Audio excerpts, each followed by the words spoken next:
धाकड़ खबर, बेखौफजुमा बेबाक अंदाज।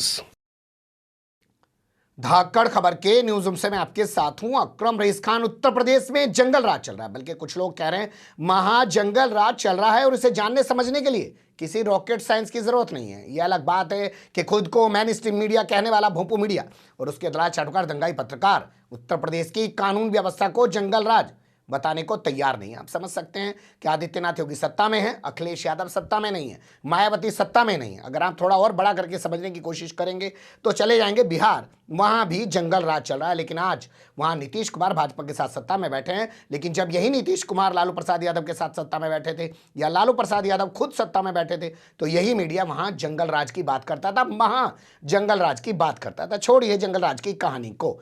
एक कहावत है जो भोंपू मीडिया वाले आजकल आपके सामने खूब रखते हैं और लगातार रखते रहते हैं कि सच जमीन फाड़ कर बाहर निकल आता है।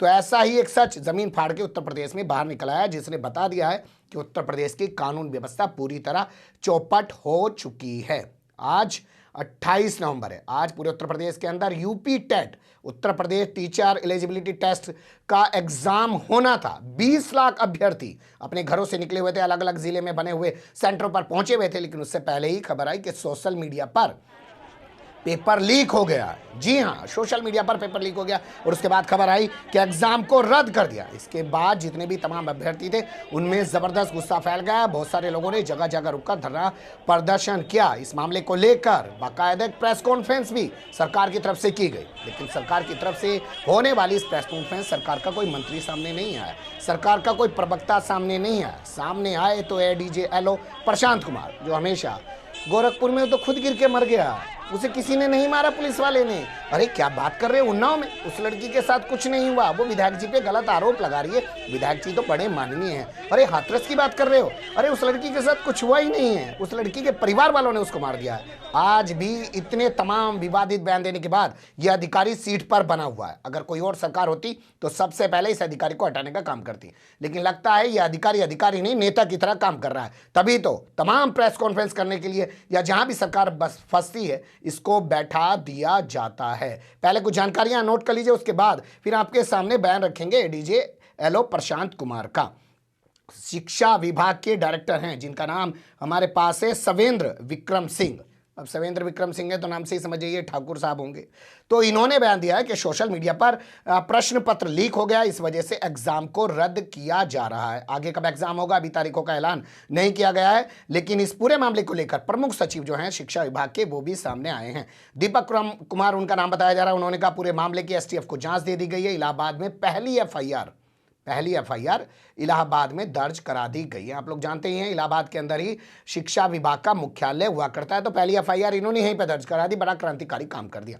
अब इस मामले की जांच एसटीएफ को दे दी गई है। बताया जा रहा है कि एसटीएफ फौरन हरकत में आ गया। उसने गाजियाबाद, मेरठ और न जाने कितनी जगह पे छापेमारी करके कुछ लोगों को हिरासत में ले लिया है। इस तमाम मामले की जानकारी दे रहे हैं प्रशांत कुमार, उन्हीं की जबानी सुन लीजिए। सरकार के द्वारा आयोजित उत्तर प्रदेश शिक्षक पात्रता परीक्षा यूपी टेट 2021 के संबंध में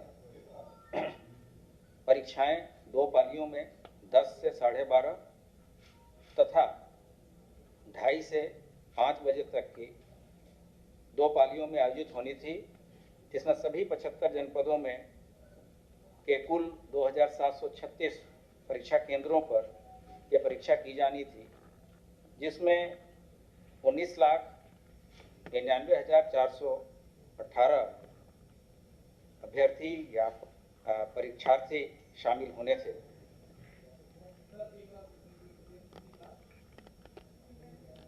$19,99,418 सरकार की प्रतिबद्धता शुरू से सभी परीक्षाओं को शुचितापूर्ण तथा पारदर्शी तरीके से कराने की रही है। और इसमें हम लोगों ने, आपने पूर्व में भी देखा होगा कि आज तक कोई भी परीक्षा ऐसी नहीं हुई जो कि किसी भी न्यायिक प्रक्रिया से जिसमें इंटरफेरेंस रहा हो।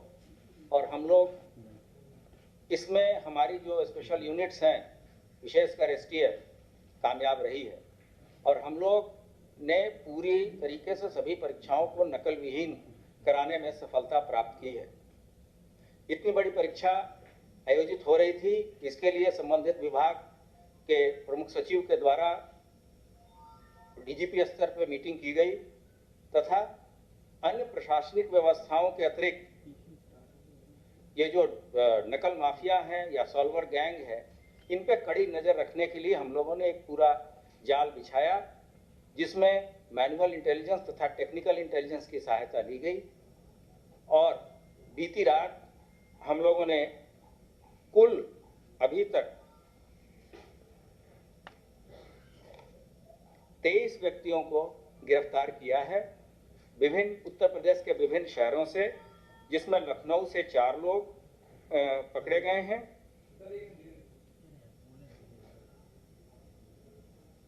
मेरठ एसटीएफ की टीम के द्वारा 3 लोगों को गिरफ्तार किया गया है। एसटीएफ वाराणसी और गोरखपुर के द्वारा भी 2 व्यक्तियों को पकड़ा गया है। जनपद कौशाम्बी से 1 व्यक्ति गिरफ्तार हुए हैं तथा प्रयागराज से 13 व्यक्तियों की गिरफ्तारी हुई है। इनके पास से कुछ फोटोकॉपी पेपर्स के मिले थे, जिनको हम लोगों ने शासन के साथ शेयर किया और ये बात प्रकाश में आई कि ये प्रश्न पत्र वही हैं जो कि परीक्षाओं में आने वाले हैं। तत्काल शासन स्तर से इस पे निर्णय लिया गया कि जो शुचिता और पारदर्शिता का जो बेसिक कंसेप्ट है, उसको मद्देनजर रखते हुए हम लोगों ने शासन ने निर्णय लिया कि ये परीक्षाएं स्थगित की जाती हैं। ये भी निर्णय हुआ है कि अगले 1 महीने में दोबारा ये परीक्षा कराई जाएंगी तथा इस परीक्षा में जो भी व्यय भार आएगा वो सरकार के द्वारा ही वहन किया जाएगा। इसके लिए बच्चों को दोबारा न तो कोई फॉर्म भरना होगा, न तो कोई फीस देनी होगी। इसके अतिरिक्त ये भी डिसाइड किया गया है कि आज जो भी बच्चे परीक्षा के लिए आए हैं, उनको अपने गंतव्य स्थान पर वापस लौटने के लिए उत्तर प्रदेश यूपीएसआरटीसी के बसेस में एडमिट कार्ड से ही फ्री जाने की अनुमति दी गई है। उनको कोई टिकट लेने की आवश्यकता नहीं है। इसके अलावा इस पूरे प्रकरण की जांच एसटीएफ के द्वारा की जाएगी और इसमें जो भी व्यक्ति, जो भी संस्था अगर इन्वॉल्व है, उसमें किसी को बख्शा नहीं जाएगा। ये चीज़ ध्यान देने योग्य है कि जो प्रश्न पत्र हैं जिस पर परीक्षाएं होनी थी, अभी तक वो केंद्रों तक नहीं गई थी, उसको आज सुबह जाना था। तो अभी तक की चेन से जहां तक जिस संस्था ने ये परीक्षा जिसको आयोजित करना था, उससे लेकर और ट्रेजरी तक जिसका भी इसमें इन्वॉल्वमेंट होगा, उन व्यक्तियों के विरुद्ध कठोर कार्रवाई की जाएगी।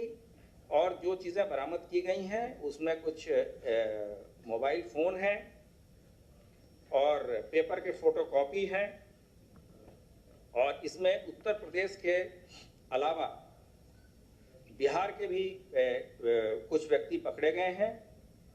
और इसमें 2 तरह से चीज़ें की जाती हैं, या तो सॉल्वर गैंग के द्वारा पेपर लीक कराया जाता है या किसी अन्य सॉल्वर को बिठा के ये परीक्षाएं दी जाती हैं। तो जो कठिनाइयां बच्चों को हुई है उसके मद्देनजर सरकार ने ये कदम उठाए हैं। लेकिन जो सबसे बड़ी बात है कि हमारी जो परीक्षाओं को बहुत ही पारदर्शी, शुचितापूर्ण तथा पवित्र तरीके से कराए जाने की जो परंपरा है, उसको आगे बढ़ाते हुए ये निर्णय शासन स्तर पे लिया गया है। अब इसमें जो भी आदमी पकड़े गए हैं, इसके अतिरिक्त अन्य भी लोगों की गिरफ्तारी हम करेंगे। जो 23 लोग गिरफ्तार हुए हैं, उनके बारे में उनका नाम और पते हम ऐसी अभी तक की जो सूचना आई है, क्योंकि आज ही सुबह जाना था और रात से ही ये चीज़ें कुछ लोगों के पास थी, तो ये सभी चीज़ें विवेचना का प्रश्न है। लेकिन फिलहाल सभी जगह शांति है। लोगों को जिला प्रशासन के अधिकारी और जो विभागीय अधिकारी हैं लोगों को बता रहे हैं, वहाँ अनाउंसमेंट लाउड हेलर के द्वारा किया जा रहा है कि सभी बच्चे अपने घर चले जाएं और पूरी तरीके से शांति व्यवस्था कायम है। अब मैं अनुरोध करूंगा जो हमारे जो सहयोगी प्रमुख सचिव जी हैं वो आगे आपको इसके बारे में अवगत कराएंगे।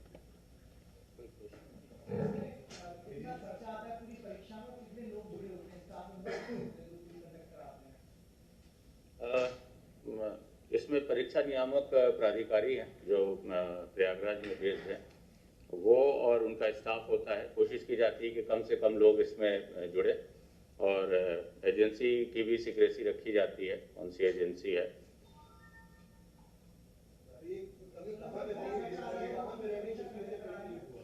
जी,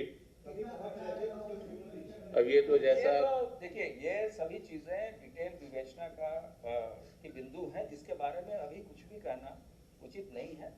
अभी जितनी चीजें थी, और जैसे आपने देखा कि शासन की तरफ से सभी तरह की व्यवस्थाएं कराई गई थी, जैसे वहाँ सीसीटीवी की भी व्यवस्था थी कि जो भी परीक्षार्थी देंगे उसका सीसीटीवी कवरेज भी होगा, तो सभी व्यवस्थाएं की गई थी। लेकिन यहाँ कुछ ऐसे गैंग हैं जो बराबर कोई भी परीक्षाएं होती हैं तो उसमें इस तरह का डिस्टर्बेंस करते हैं। कभी कभी ये भी देखा गया है कि गलत पर्चा भी लीक कर देते हैं।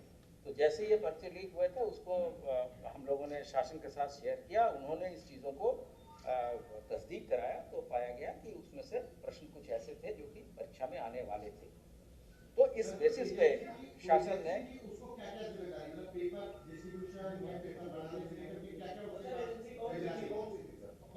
नहीं, एजेंसी तो अभी बताना उचित नहीं होगा। बाकी हमारे जो प्राधिकारी हैं वो परीक्षा नियामक प्राधिकारी हैं प्रयागराज में, वैसे शिक्षा विभाग के अंतर्गत है, और ये जिम्मेदारी उन्हीं की होती है कि वो प्रश्न पत्र सेट कराएं, एजेंसी का चयन कराएं और फिर उसको जिलों की ट्रेजरी तक पहुंचाएं। ट्रेजरी से फिर व्यवस्था होती है कि परीक्षा वाले दिन सुबह ट्रेजरी से निकाल करके वो परीक्षा केंद्रों पे ले जाया जाता है।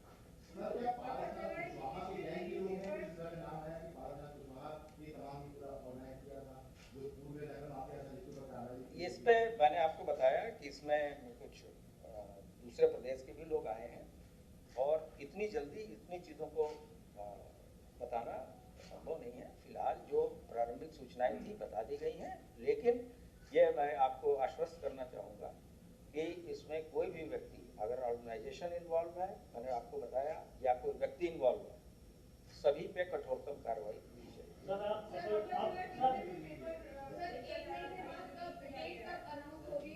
डेट ये मैडम, जैसा आपको बताया गया कि ये देखा जाएगा कि अगर एजेंसी ही कॉम्प्रोमाइज्ड है तो हो सकता है शासन एजेंसी बदलने के बारे में निर्णय ले। कहाँ से ये चीज़ें निकली हैं, इन चीज़ों को देखने के बाद ही चीज़ें डिटेल्ड सम्यक विचारोपरांत शासन के द्वारा ये निर्णय लिया वो हम लोग जल्दी बताएंगे। हाँ। ये भी देखना होता है कि इतने सारे अभ्यर्थी हैं, हाँ, और उन डेट्स में जो परीक्षा केंद्र निर्धारित किए गए हैं वो फ्री है या नहीं है, क्योंकि बहुत सारी परीक्षाएं चलती रहती हैं, तो उनको देखते हुए हम लोग 1 माह के अंदर ही पुनः परीक्षा कराएंगे। अब आप मुख्य सचिव और शिक्षा विभाग के मुखिया हैं, क्या संदेश देना चाहते हैं परीक्षार्थियों को कि क्या संयम रखिए, क्या करें, उनके लिए क्या जैसा एडीजी साहब ने भी अनुरोध किया कि सभी अभ्यर्थियों से हम लोग यही अनुरोध करेंगे और यही निर्देश भी हैं कि उनको पुनः फॉर्म नहीं भरना पड़ेगा, न किसी तरह की फीस ली जाएगी, और हम पुनः डेट जितनी जल्दी होगा वो कराएंगे। आप अवगत हैं कि टीईटी की परीक्षा पिछले वर्ष भी कोविड के कारणों से नहीं हो पाई थी, इसलिए हम लोगों ने इस वर्ष ये कराया था और ये घटना हो गई है, तो हम लोग 1 माह के अंदर पुनः इसको संचालित करेंगे।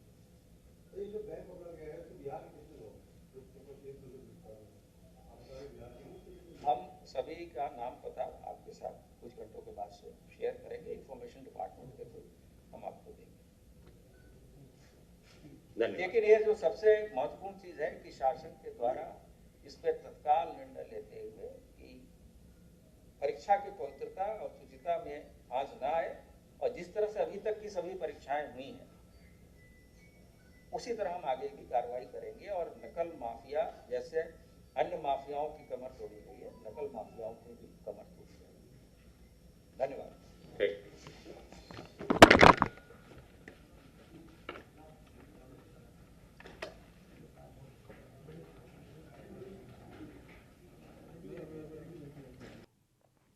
सुन लिया आपने। अब ये कितनी बड़ी खबर है, और ये खबर तब सामने आ रही है जब हमने देखा अभी हाल फिलहाल में 69,000 शिक्षक भर्ती वाला जो मामला है उसमें घोटाले का आरोप लग रहा है और लोग सड़कों पर बैठकर धरना प्रदर्शन कर रहे हैं। लगातार उत्तर प्रदेश में सॉल्वर गैंग के लोग पकड़े जा रहे हैं। दरोगा भर्ती के अंदर बहुत सारे सॉल्वर गैंग के लोग पकड़े गए, कोई एग्जाम देना था किसी और को पहुंच जाता कोई और इसके अलावा हमने वो भी देखा है कि कैसे बहुत सारे लोग फर्जी टीचर बनकर लंबे समय से यहाँ पर शिक्षक का काम कर रहे थे, उनके भी मामले सामने आ रहे हैं। लेकिन उत्तर प्रदेश की सरकार जो रात दिन दावे कर रही है कि हमने ऐसी कानून व्यवस्था बना दी है, अब गुंडे उत्तर प्रदेश छोड़ के भाग गए हैं, या तो ज़मीन के ऊपर चले गए हैं या ज़मीन के अंदर चले गए, अंडरग्राउंड हो गए, या उनका राम नाम सत्य करा दिया गया है ठोको नीति के तहत। लेकिन ये तमाम खबरें जो सामने आ रही हैं बता रही हैं कि उत्तर प्रदेश में किसी को भी कानून का कोई डर नहीं है। ऐसे एग्ज़ाम जो हैं जिसमें 20 लाख अभ्यर्थी, कितना बड़ा एग्ज़ाम हो सकता है ये, आप इससे अंदाज़ा लगा लीजिए। 20 लाख लोग इसमें शामिल थे, एकदम से पेपर लीक हो गया और एकदम से पूरे एग्जाम को रद्द करा दिया गया। इसको लेकर जगह जगह विरोध प्रदर्शन भी चल रहे हैं। हो सकता है शाम को मीडिया पर यह खबर आपको देखने को मिल जाए और ना भी मिले, क्योंकि दबा दिया जाए। आदित्यनाथ योगी के राज से अगर ऐसी कोई खबर आएगी तो उसको इस तरीके से दिखाना पड़ेगा कि योगी सरकार समय रहते होशियार हो गई, सतर्क हो गई और उसने एग्जाम को रद्द करा दिया और लोगों की धरपकड़ के लिए STF गठित कर दी है। बने रहेगा धाकड़ खबर के साथ, जो भी इससे जुड़ा हुआ अपडेट होगा आपके सामने रखने की कोशिश करेंगे। फिलहाल के लिए इतना ही कि कानून व्यवस्था ठीक नहीं है भैया। उत्तर प्रदेश में हर जगह जो है बदमाशों का बोलबाला है, चाहे वो विभागों के अंदर हो, चाहे सड़क पे हो, चाहे घरों के अंदर हो। आपराधिक वारदातें अंजाम दी जा रही हो या दूसरे तरीके से वारदातें अंजाम दी जा रही हो। कमेंट्स के रूप में आप लोग अपनी राय दे सकते हैं, खबर को लाइक कर सकते हैं, चैनल को सब्सक्राइब कर सकते हैं और ज़्यादा से ज़्यादा हमारी खबरों को शेयर कर सकते हैं। फिर ऐसे ही किसी सुलगते हुए या उलझते मुद्दे लेकर मैं आपके सामने हूँगा हाजिर। फिलहाल अभी मुझे दें इजाजत।